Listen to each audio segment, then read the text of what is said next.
There are parts of OTT that have taken my breath away. For example, I have this footage of a German officer literally kissing his gun after reloading it.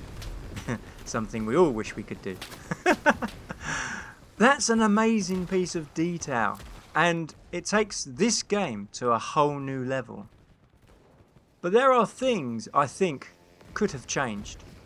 A tunneler class, someone who could dig underneath the enemy, would have brought something new to the FPS scene and really changed how this game plays tactfully. It's a missed opportunity. It's a shame that I'm talking about what is missing from the game rather than appreciating what has actually been put in. When I first started, the first 5 minutes made me laugh out loud because of the role-playing element. The proximity chat is extremely funny. If we absolutely encircle Alpha, we should be able to seize it. I disagree. I say we'll just dig trenches the entire game to get the objective. Players want to win, of course, but they're happy to do so, throwing themselves into character, living like a 1917 soldier. Let us dig, people. Let us dig. I am an officer. I do not dig. I eat croissants and drink. The graphics, though, feel about 20 years behind the times, but the style fits the purpose. The battlegrounds feel very atmospheric. The sound design in this game, top notch.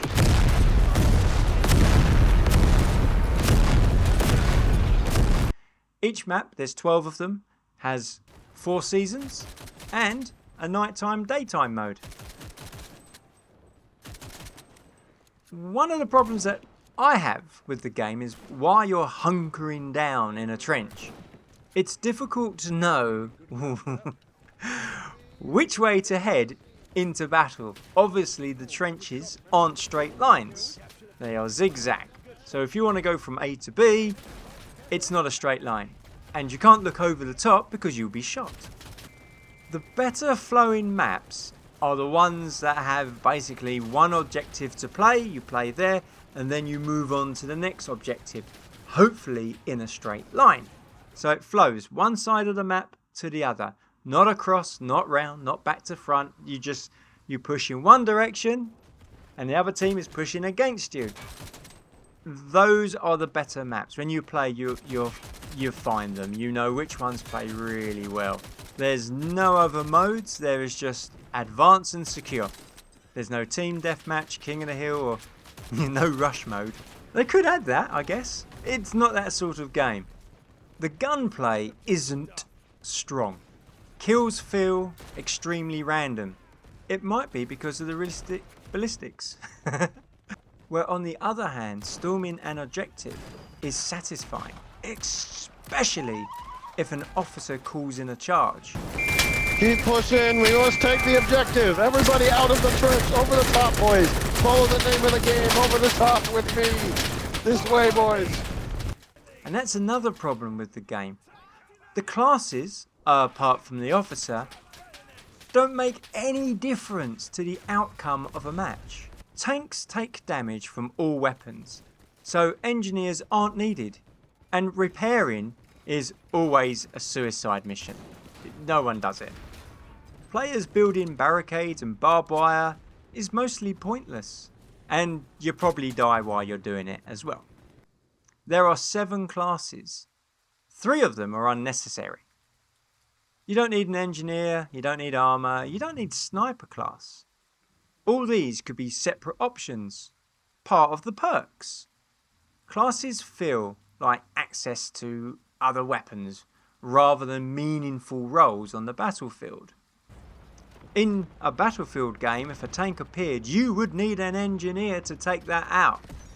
This game, if you all fire, it goes bang bang.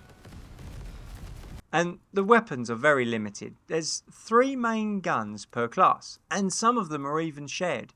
So players, in my opinion, will get bored using the same guns. You can't... Alright, I'm not saying you need to add a laser sight. But the guns all feel the same. Because you don't have a gunsmith. You can't make one gun different than the other by adding a new grip. This is a real downfall in any game these days when you can't add a little je ne sais quoi to your gun.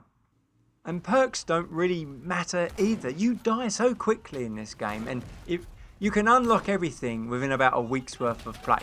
So everyone will be on a level playing field, and within a month you play every single gun, and there won't be anything new coming to unlock. You've done it all, because there's no progression either. Well, there's promotional progression, but that's it. One of the best things about OTT though is the whole battlefield changes. Everything is destructible. In Battlefield 6, destructible buildings didn't affect how you played. They kind of almost orchestrated into being where they are when they fall down.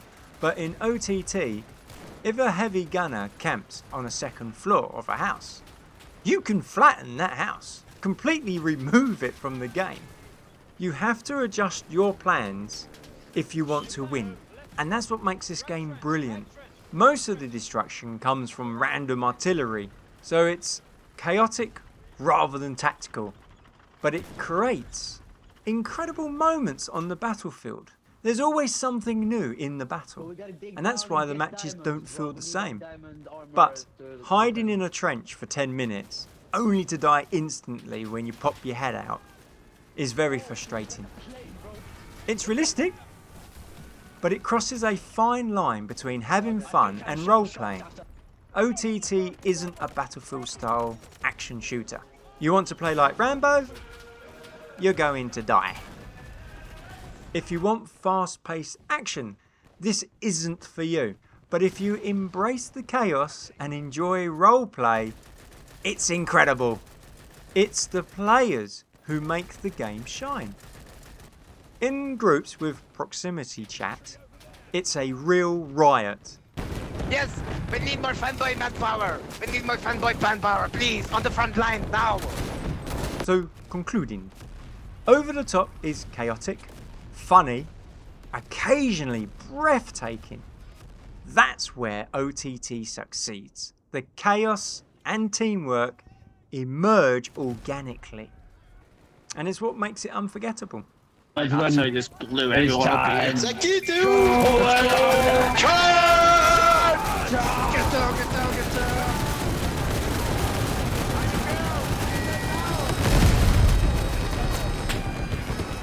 And yes, a tunneler class. That would have been fantastic. That would have been the one talking point about this game. It would have spread. Oh, you can tunnel underneath the enemy.